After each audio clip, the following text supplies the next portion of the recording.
नमस्कार दोस्तों, एक बार आप सबका फिर से बहुत बहुत स्वागत है आप सभी के अपने YouTube चैनल डियर गुरुजी पर। और जैसा कि आप सभी को पता है कि मैं आप सभी के लिए इस चैनल पर भी आप सभी को हिंदी की जो क्लास है चैप्टर वाइज क्लासेस दे रहा हूँ। कल मैंने एक बहुत ही इंपॉर्टेंट टॉपिक कवर करवाया था जिसका नाम था भाई अलंकार। तो अगर आपने कल का टॉपिक नहीं देखा अलंकार वाला, क्योंकि सबको पता था भाई अलंकार बहुत ही इंपॉर्टेंट टॉपिक है, लोग इसको मिस कर देते हैं, समझ नहीं आता है। तो मैंने बिल्कुल डिटेल में अलंकार वाला जो टॉपिक है उसको कवर किया है। तो अगर आपने उसको नहीं देखा है तो जा करके देख लीजिएगा। और आज यहाँ पर एक वेरी वेरी इंपॉर्टेंट, आप ये कह सकते हो कि यहाँ से ये जो टॉपिक है वर्ड माला, कहते हैं बहुत आसान है बट छोटी छोटी चीज़ें हैं जो लोग वहाँ पर मिस कर जाते हैं। तो एक एक चीज़ मैं डिटेल में यहाँ पर बताने वाला हूँ वर्डमाला से। और 4 से 5 क्वेश्चन आप ये मान के चलिएगा आपके एग्जाम में जो यहाँ से क्वेश्चन बनते हैं, किसी भी एग्जाम की तैयारी कर रहे हो आपके पेपर में इस टॉपिक से 4 से 5 क्वेश्चन बनेंगे ही बनेंगे, लिख करके ले लीजिए।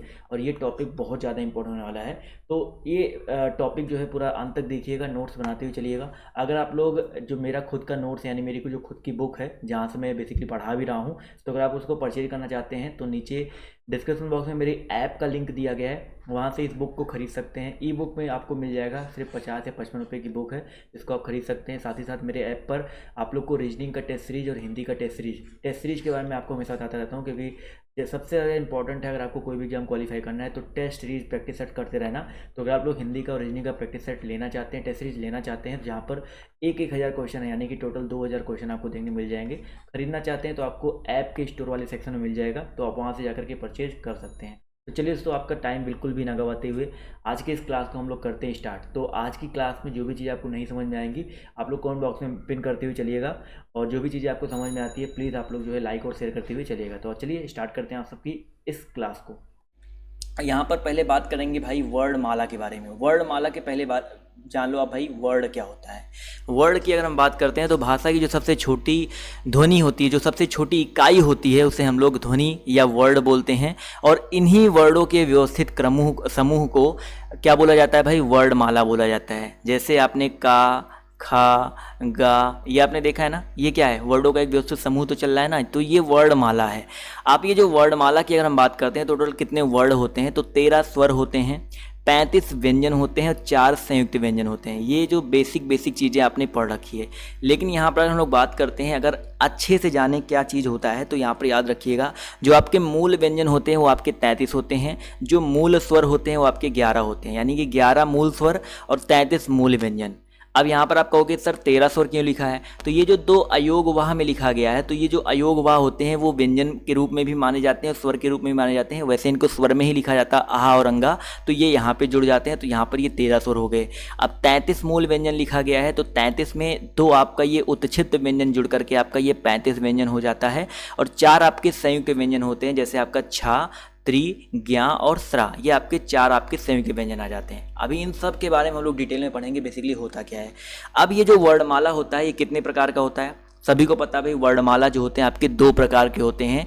एक तो आपका होता है स्वर, एक तो आपका होता है व्यंजन। स्वर क्या होता है, व्यंजन क्या होता है, बिल्कुल डिटेल में पढ़ेंगे। स्वर के प्रकार क्या क्या हैं, किन किन आधारों पर इनको बांटा गया है, सब कुछ हम लोग यहाँ पर डिटेल में पढ़ने वाले हैं। तो सबसे पहले हम लोग पढ़ेंगे भाई स्वर के बारे में। स्वर की परिभाषा क्या होती है? स्वर की परिभाषा की हम लोग बात करते हैं तो इसकी परिभाषा स्वर से आप लोग निकालो स्वतंत्रता।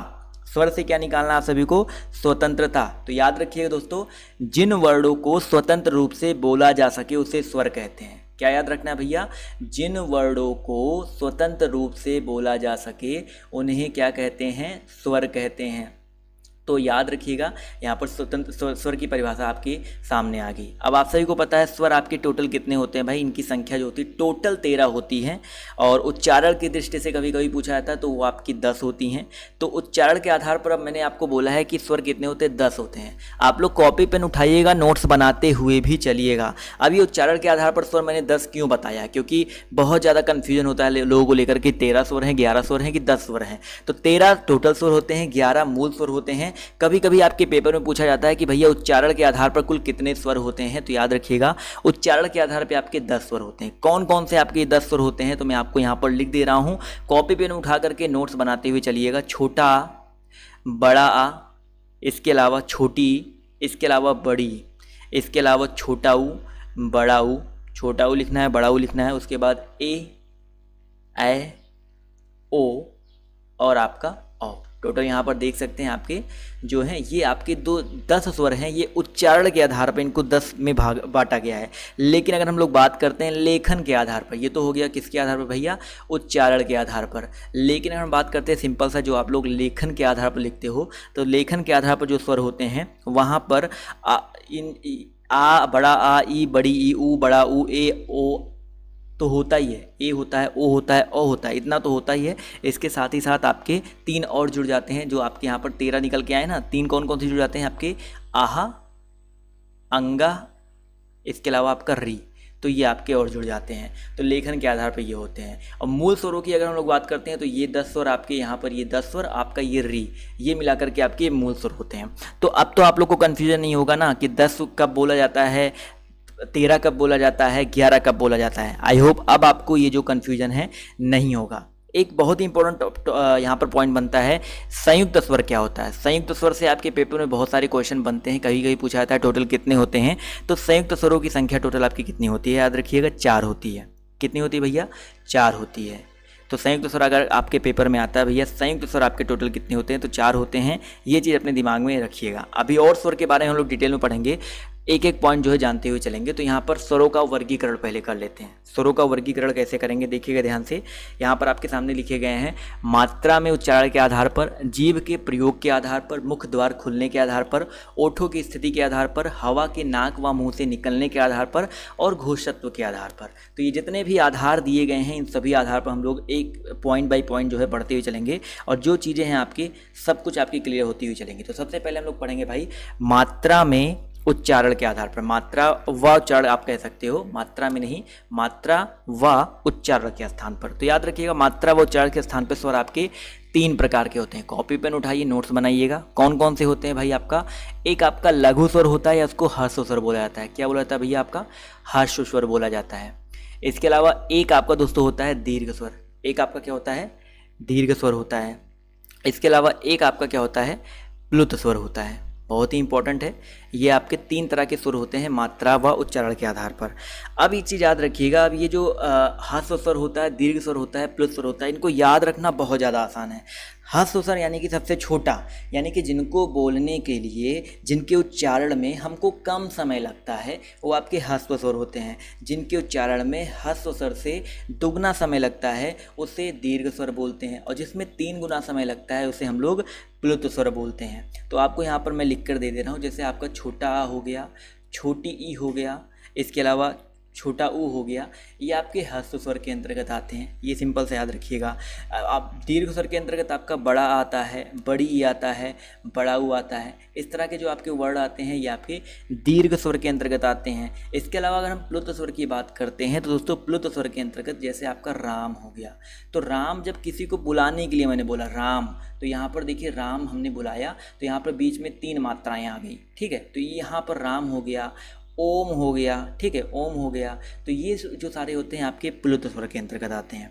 तो आपका मात्रा के आधार पे आपको समझ में आ गया ना, जो 3 प्रकार के होते हैं। बिल्कुल बेसिक से और बिल्कुल छोटे में आपको समझा दे रहा हूँ, वो कोई दिक्कत वाली बात नहीं होगी। इसका जब PDF आपको मिल जाएगा तो आप लोग वहाँ से पढ़ करके इसको और अच्छे से समझ सकते हैं। जो PDF आपको मिलेगा वो बिल्कुल फ्री में मिलेगा, उसकी टेंशन आप लोग बिल्कुल मत लीजिएगा। अगला पॉइंट यहाँ पर देखिए कह रहा है कि जिह्वा के प्रयोग के आधार पर। अब देखिए जीभ के प्रयोग के आधार पर क्या होता है, समझिएगा। जीभ का प्रयोग क्या होता है कि जीभ में आपके 3 भाग होते हैं। कितने भाग होते हैं, 3 भाग होते हैं। एक आपका अग्र भाग होता है, एक आपका अग्र भाग होता है, एक आपका मध्य भाग होता है, और एक आपका पश्च भाग होता है।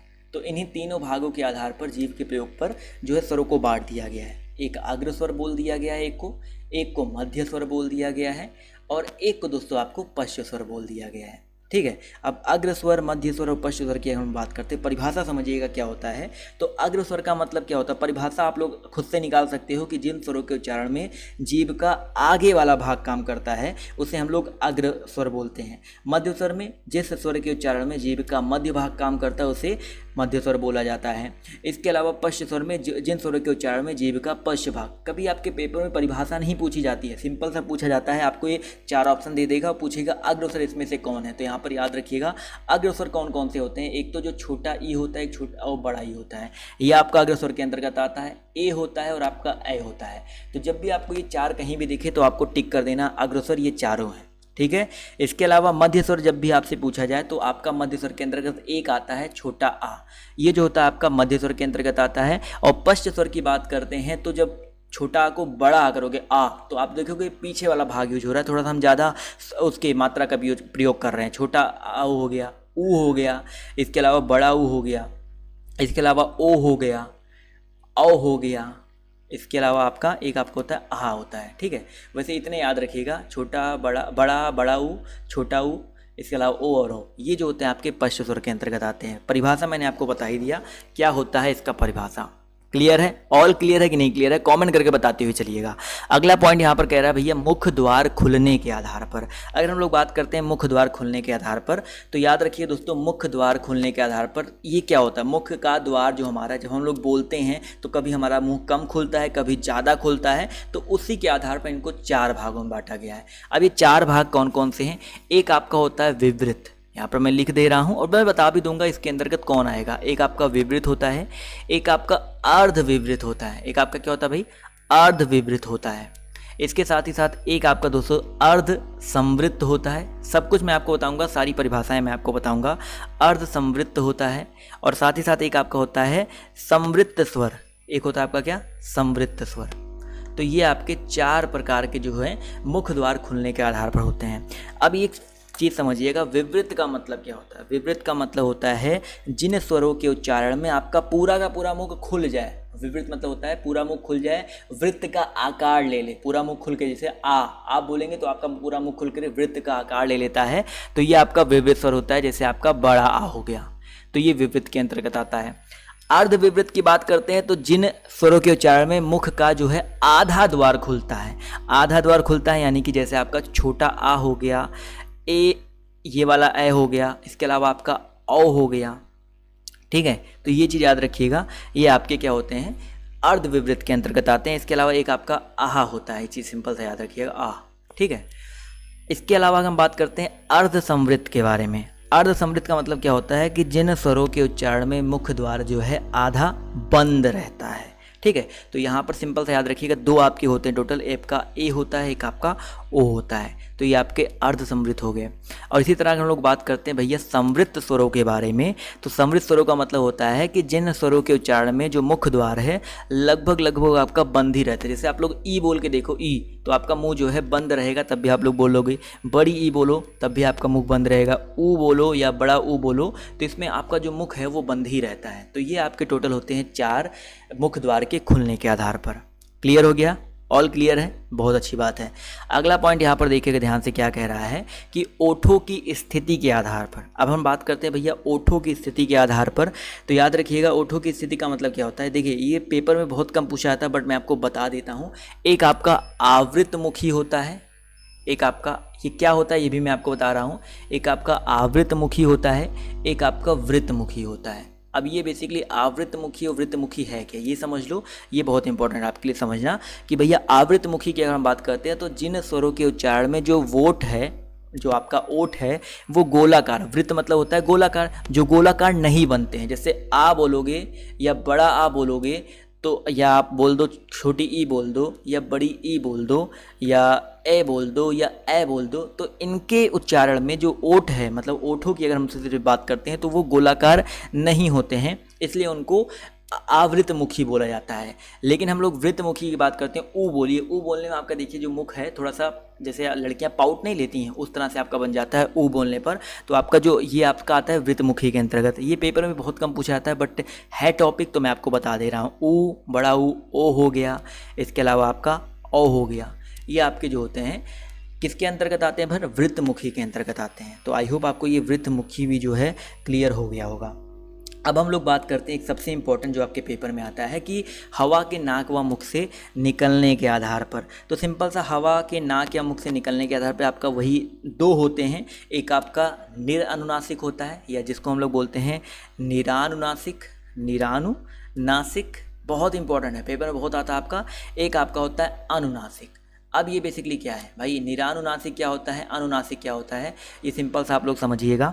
निरानुनासिक का मतलब होता है कि जिन स्वरों के उच्चारण में हवा के बल मुख से निकलते हैं, यानी कि मतलब जो है आप लोग बोलो तो जो आपका हवा है वो मुख से, मतलब आप लोग अपने मुख से बोल रहे हो, नाक का प्रयोग नहीं कर रहे हो, वो आपका निरानुनासिक होता है। और अनुनासिक का मतलब होता है कि जब हम लोग कुछ ऐसे वर्ड होते हैं, कुछ ऐसे वर्ड होते हैं जिनको बोलते समय, कुछ ऐसे स्वर होते हैं जिनको बोलते समय हम लोग अपनी नाक का भी यूज करते हैं। जैसे हमने बोला आ में जो ये चंद्रबिंदी लगता है, या बड़ा आ की बात करते हैं, यहाँ पर जो चंद्रबिंदी लगता है, या बड़ी ई की बात करते हैं, यहाँ पे जो चंद्रबिंदी लगता है, ये आपके अनुनासिक के अंतर्गत आते हैं। लेकिन अगर हम सिर्फ आ की बात करते हैं, बड़ा आ की बात करते हैं, ई की बात करते हैं, या कोई भी आप स्वर लो, तो वो बेसिकली आपके क्या होते हैं, उनमें हम लोग अपने नाक का प्रयोग नहीं करते हैं, नोज का प्रयोग जो है नहीं करते हैं। अनुनासिक निरानुनासिक बेसिकली आपका व्यंजन में आपका ज़्यादा यूज है। जैसे ना बोलना है, ना बोलने में आप लोग उसका यूज करोगे ही करोगे, ठीक है।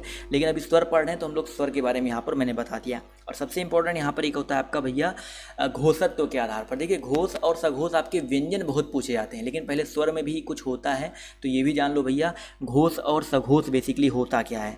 तो घोष और सघोष के बारे में अगर हम लोग बात करते हैं, तो जो वे ध्वनियाँ जिनके उच्चारण में स्वर तंत्रियों में कंपन या घर्षण नहीं होता है उसे अघोष ध्वनियाँ कहते हैं।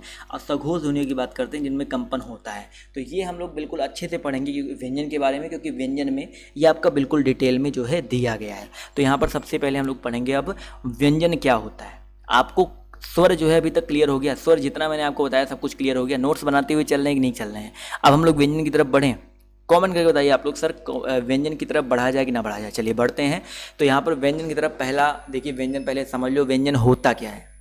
जैसे स्वर था वो स्वतंत्र थे भैया, अपने हिसाब से बोले जाते थे, उनको किसी की आवश्यकता नहीं पड़ती थी। लेकिन व्यंजन की अगर हम लोग बात करते हैं तो ये जो होते हैं स्वर की सहायता से बोले जाते हैं, यानी कि स्वर की सहायता पड़ेगी। जैसे आपको का बोलना है तो का बोलने के लिए आधा का प्लस छोटा आ का यूज करोगे। तो स्वर की सहायता से बोले जाने वाले वर्ड को व्यंजन कहते हैं। या जिन ध्वनि के उच्चारण में हवा मुख से आबाद गति से नहीं निकलती है, उसमें पूर्ण या पूर्ण अवरोध होता है, उसे हम लोग व्यंजन कहते हैं। अब व्यंजनों की संख्या यहाँ पर मैंने एक छोटा सा डिटेल दे दिया है। यहाँ से ये पेपर में कभी कभी आते हैं तो 25 स्पर्श व्यंजन होते हैं। कभी कभी पूछा जाता है कि भैया स्पर्शी व्यंजन कितने हैं, तो 25 आपके स्पर्श व्यंजन होते हैं। 4 आपके अंतःस्थ होते हैं, वो आपके या, रा, ला और आपका वाह होता है। इसके अलावा 4 आपके ऊष्म संघर्षी होते हैं, सा और हा होते हैं, ठीक है। तो ये आपके 25, 4, 29, 4, 33, ये जो 33 व्यंजन मैं आपको ऑलरेडी बता चुका हूँ, ये यहीं से निकल करके आए हुए हैं। अब हम लोग अब देखो व्यंजनों के वर्गीकरण से बहुत सारे प्रश्न बनते हैं, तो व्यंजनों के वर्गीकरण को आपको बहुत अच्छे से समझते हुए चलना है। तो व्यंजनों का वर्गीकरण देखिए इतने प्रकार से किया जाता है और यहाँ से क्वेश्चन बनते हैं। स्पर्श व्यंजन क्या होता है, अघोष व्यंजन या सघोष व्यंजन क्या होता है, अल्प प्राण या महाप्राण क्या होता है, और संयुक्त व्यंजन क्या होता है। यहाँ से 101% जो है आपके क्वेश्चन जो हैं आपके पेपर में आएंगे। आप लोग चाहे अभी मैं आपको दे रहा हूँ प्रूफ के साथ, और आपके पेपर में क्वेश्चन जरूर से जरूर बनने वाले हैं। तो सबसे पहले एक एक पॉइंट पढ़ते हुए चलेंगे।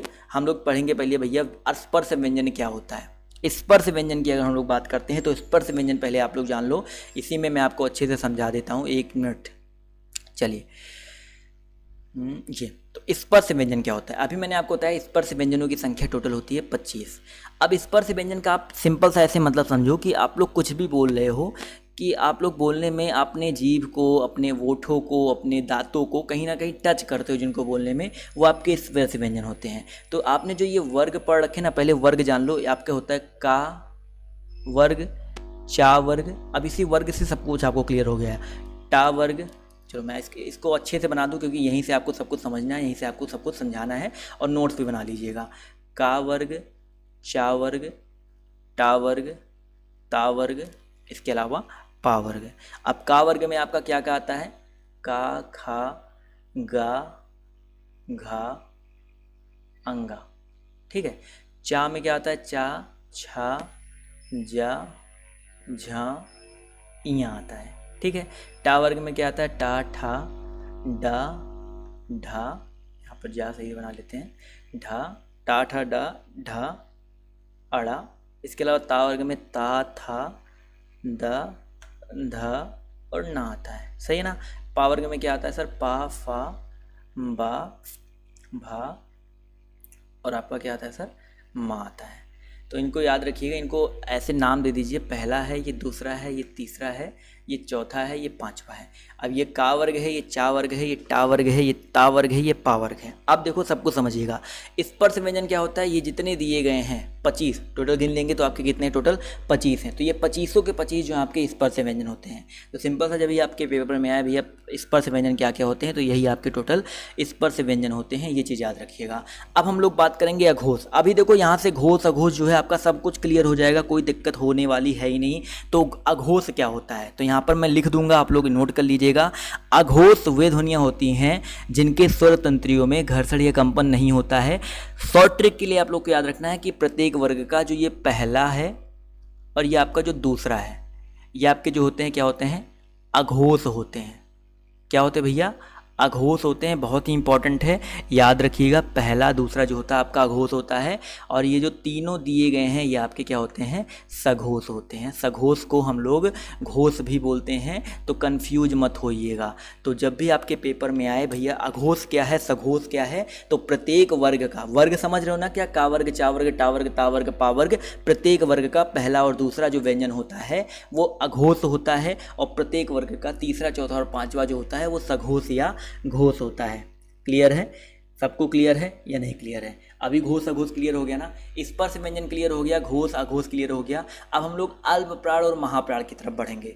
अल्प प्राण और महाप्राण की तरफ बढ़ेंगे तो याद रखिएगा कि अल्प प्राण का मतलब क्या होता है कि जिन व्यंजनों के उच्चारण में मुख से कम हवा निकले, कम सांस निकले, जैसे आपका पहला, तीसरा और पांचवा, यानी कि ये देखिए पहला, तीसरा और पांचवा, तो ये आपके क्या होते हैं, अल्प प्राण होते हैं। मैं यहाँ पर लिख दे रहा हूँ, आप लोग नोट्स भी बना सकते हैं। तो जब भी आपसे पूछा जाए पेपर में भैया अल्प प्राण व्यंजन बताओ, तो अल्प प्राण में आपका ये देखिए का हो गया, गा हो गया, अड़ा हो गया, चा हो गया, जा हो गया, इया हो गया, टा हो गया, डा हो गया, अड़ा हो गया। तो ये आप लोग जान सकते हो, ये अल्प प्राण के अंतर्गत आते हैं। और महाप्राण की बात करते हैं तो भैया महाप्राण क्या होते हैं, महाप्राण क्या होते हैं भैया, दूसरा और चौथा, प्रत्येक वर्ग का जो ये दूसरा बचा है, जैसे खा हो गया, घा हो गया, छा हो गया, झा हो गया, ठा हो गया, ढा हो गया, था हो गया, धा हो गया, फा हो गया, भा हो गया, ये आपके महाप्राण के अंतर्गत आते हैं। तो अब आप लोग गलत नहीं करोगे ना, अल्प प्राण क्या होता है, महाप्राण होता है, क्या होता है।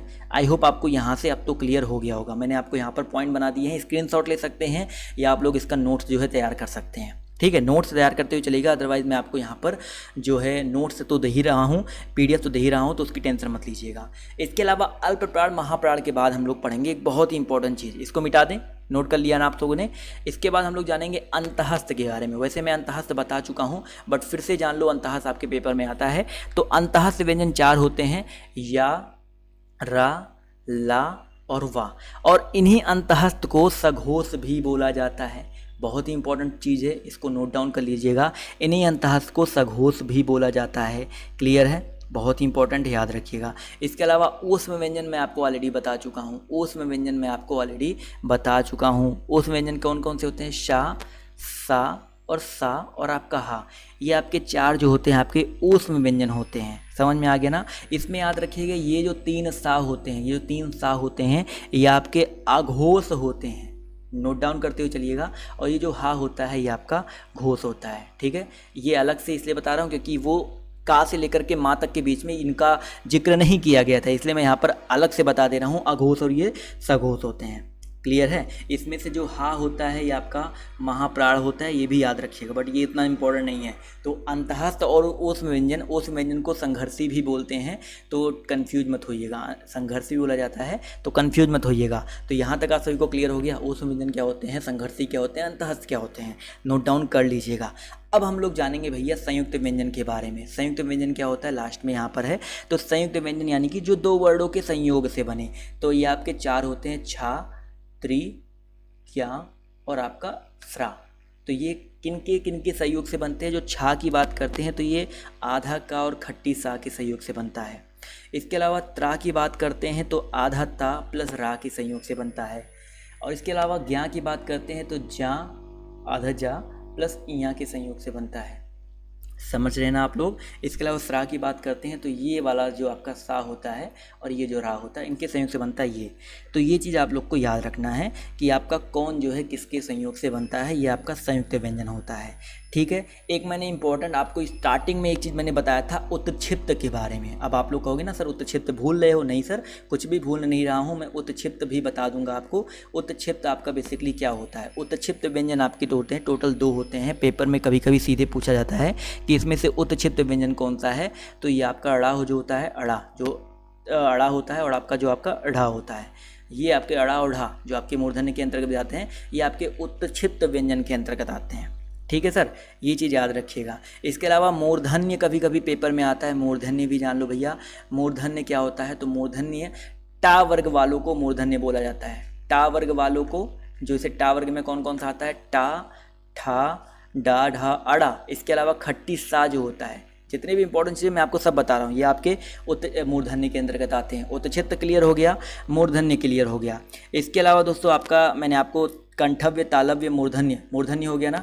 अब जो मैंने आपको यहाँ पर एक चीज़ बताया था, एक चीज़ इसको मिटा देते हैं, वो उस चीज़ इसको मिटा देना, मिटा देते हैं। एक जो मैंने आपको बताया था का वर्ग, चा वर्ग, टा वर्ग, ता वर्ग और पा वर्ग, इनको इसको बोला जाता है कंठ्य। इनको क्या बोला जाता है, कंठ्य बोला जाता है। इसको बोला जाता है तालव्य, तालव्य बोला जाता है इनको। इसके अलावा टा को बोला जाता है मूर्धन्य, मैंने आपको बताया अभी मूर्धन्य बोला जाता है। इसके अलावा ता वर्ग को दंत्य बोला जाता है। तो जब भी आपके पेपर में इस तरह से आए, पा वर्ग को ओष्ठ्य बोला जाता है। ठीक है, तो जब भी आपके पेपर में इस तरह का चीज़ पूछा जाए कि कंठ्य क्या होता है, तालव्य क्या होता है, मूर्धन्य क्या होता है, दंत्य क्या होता है, ओष्ठ्य क्या होता है, तो ये चारों वर्ग को आपको उनके सामने रख देना है। मैंने आपको ऑलरेडी बता रखा है। और कंठ्य वर्ग के अंतर्गत आपके 4 और आते हैं, वो भी मैं यहाँ पर लिख दे रहा हूँ। छोटा आ, बड़ा आ, ए और ए, ये जो होते हैं आपके, ये कंठ के अंतर्गत ही आते हैं। तालव्य के अंतर्गत भी स्वर, ये तो व्यंजन मैंने बता दिया ना। तालव्य के अंतर्गत कुछ स्वर भी आते हैं, जैसे ई हो गया, बड़ी हो गया, ये चीज़ याद रखिएगा। मूर्धन्य के अंतर्गत आपका एक खट्टी सा आता है, एक आपका री आता है, तो ये आपके मूर्धन्य के अंतर्गत आते हैं, ये चीज़ याद रखिएगा। इसके अलावा ये तो मूर्धन्य हो गया। इसके अलावा अगर हम बात करते हैं दंतव्य के बारे में, दंत के बारे में, तो यहाँ पर एक वाह, मैंने वाह नहीं बताया था, वाह यहाँ पर दंतव्य में आता है। और ओष्ठ्य की बात करते हैं तो छोटा ऊ और बड़ा ऊ, ये आपके ओष्ठ्य के अंतर्गत आते हैं। यहाँ तक क्लियर है, इसको नोट डाउन कर लीजिए। जितने भी इंपॉर्टेंट चीज़ें सब कुछ बताऊंगा, ऐसा नहीं कि एक भी चीज़ मैं आपको मिस कर दूं। इसको नोट कर लिया आप सभी ने, नोट्स वैसे मिल जाएंगे आपको, तो उसकी टेंशन मत लीजिए कि आपका यहाँ पर जैसे कुछ मैं बताया आपने नोट्स बनाना भूल गए, तो आपको PDF तो मिल ही जाएगा, उसकी टेंशन मत लीजिए। तो ये आपका हो गया कंठव्य, तालव्य, मूर्धन्य, दंत्य और ओष्ठ्य है। अब यहाँ पर कुछ और इंपॉर्टेंट पॉइंट्स यहाँ पर नोट डाउन कर लीजिए जो आपके पेपर में आते हैं। एक आपका होता है कंठोष्ठ, पूछा जाता है। कंठोष्ठ यानी कि कंठ प्लस ओष्ठ से मिलकर के क्या बनता है, बोलते हैं कंठ्योष्ठ। तो यहाँ पर सिंपल सा पूछा जाता है कंठ्योष्ठ के अंतर्गत कौन कौन से व्यंजन या वर्ड आते हैं। तो आपका एक आपका ओ आता है, एक आपका औ आता है। ठीक है, ओ आता है और औ आता है। एक कंठ तालव्य पूछा जाता है, कंठ प्लस तालव्य यानी कि कंठ और तालु के जो मेल से बोला जाता है उसे कंठ तालव्य बोलते हैं। और इसके अंतर्गत आपका ए आता है और आपका ए आता है। क्लियर है। और एक आपका दंत प्लस ओष्ठ पूछा जाता है, दंत प्लस ओष्ठ, दंतोष्ठ जिसको बोलते हैं। तो दंतोष्ठ के अंतर्गत कौन सा आता है सर, आपका वा आता है। वह आपका दंतव्य के अंतर्गत आता है और दंतोष्ठ के अंतर्गत भी आपका आता है। क्लियर है, ये चीज़ आपको आई होप क्लियर हो गया होगा। और व्यंजन में आपका अनुनासिक क्या होता है, व्यंजन में आपका अनुनासिक क्या होता है, कोई बताना चाहेगा।